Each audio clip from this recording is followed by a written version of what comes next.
Hi everyone, I'm Dom Griffin. I'm a film critic and you're watching The Armchair Auteur. This is an ongoing video series I do where we talk about new movies, old movies, screenplay analysis, that sort of thing. So if you like movies and film culture and like to see somebody pick those things apart, please consider subscribing. Today I'm going to be reviewing the film The Father, directed by Florian Zeller, adapted from his own 2012 play, also called The Father but in French, starring Anthony Hopkins, which is the only Best Picture nominee this year at the Academy Awards that I have not already seen. Well, I've seen it now, but I hadn't seen it before I decided to do this video. There's a moment very late in The Father, right before its ending, where Anthony Hopkins, who plays a man coincidentally named Anthony, tries to express the specific and painful experience he has been wrestling with throughout the film's length. He likens it to feeling like a tree, his branches now barren, the elements shearing away at his outer edges.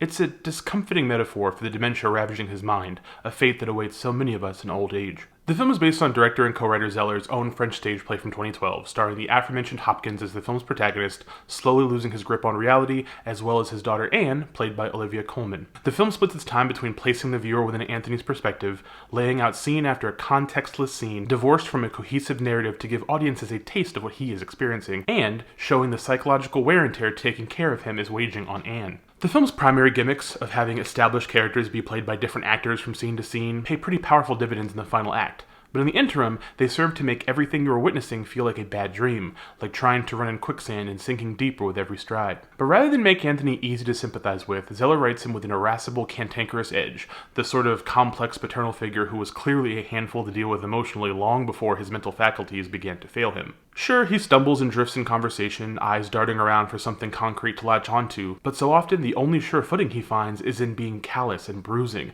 and lashing out at his loved ones to hold on to whatever vestiges of authority he has left within him. It's a lot easier to feel for Anne, even in some of the film's darker moments that play out like a wounded fantasy she hates herself for having. But the most interesting thing about the film is how well Zeller adapts to the language of filmmaking versus stagecraft. This is a simple enough directorial debut, but Zeller feels more seasoned behind the camera than he really is, framing the apartment Anthony lives in like an elaborate labyrinth, one whose true geography seems as mutable as our understanding of his world. He finds sharp little ways to express with brief images what other stage-to-screen adaptations often fumble with by relying on unreasonable and bombastic camera work to prop up the talky nature of the source material. But while the film's performances overall may heavily feel like Oscar bait pandering in clip form, the sort of ready-to-wow instances of capital A acting the Academy loves to show off before handing an award to, you know, whoever the fuck they felt sorriest for this year or whatever. The film as a whole is so affecting because it's not just some hollow prestige regurgitation of trauma. Whether intentionally or not, it's deep exploration of how haunting it is to live in a world where you cannot tell fact from fiction,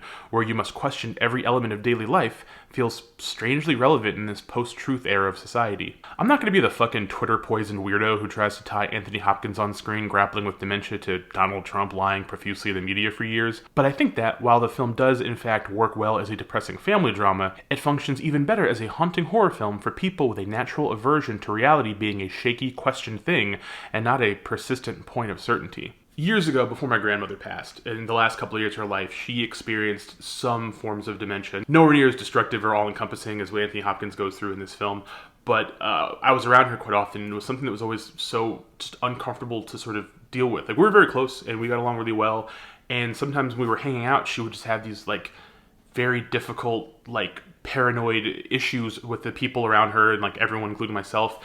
And because I sat with her very often, I would always observe the world as it really was, you know what I mean, from like kind of an objective outer standpoint, and having to help her reconcile it with what she perceived based on things she forgot or things she didn't remember or things that were skewed for her in her mind. It was really like terrifying. I mean, I was like a teenager, and like it just something that's always stuck with me, like movies or stories about people who like don't have control over the way they perceive the world or how they can actually like understand what's happening around them has just always seriously fucked with me. Like it's really, like, I don't get scared in movies with like ghosts or like fucking goblins or whatever, but like movies about like just the world like slipping through your fingers and not knowing where you are, what's going on, and like just the vulnerability you must feel when you don't really know like that you can trust like just really basic things about life.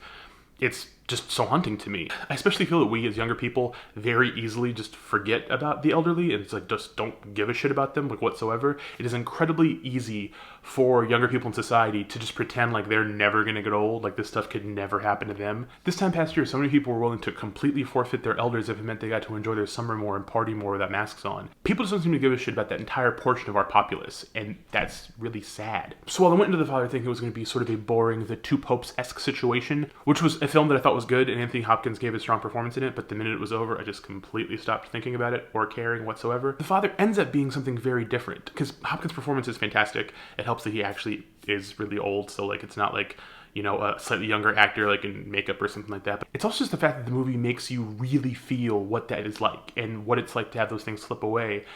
And it's not meant to be like a reminder to like call your grandparents or something like that, or like to go give an old person a hug. But it does have this really powerful effect of making you so acutely aware of this thing that I think most people just don't fucking think about ever. And like, maybe it doesn't have the same sort of like political relevance as some of the movies that are nominated for Best Picture this year. It might not be quite as showy as some of the other movies, or as trendy or cool or whatever. But I was really surprised by it. It's out on VOD this week, and it's like totally worth seeing. You don't have to risk going to an actual theater to check it out. And I don't know, it's not very long. It's like a tight little over 90 minutes. Very strong acting, really good stuff. Check it out. It's depressing as fuck, by the way. Like, it's super sad. If you don't want to be sad, watch literally anything else. But if you don't mind being a little sad, if you don't mind wrestling with this stuff and kind of engaging with it and maybe growing from it, then, you know, see it. Thank you guys for watching. Hope you liked this video. If you did, give it a thumbs up. If you have any thoughts on this movie or Anthony Hopkins or like whatever, put it in the comments below. I like talking to you guys. And if you have not subscribed, please subscribe. Hit the little bell icon to get notifications when I put out new videos. I hope everyone's doing well, being safe, being good to yourselves and each other, all that stuff. I will see you guys in the next video. Bye.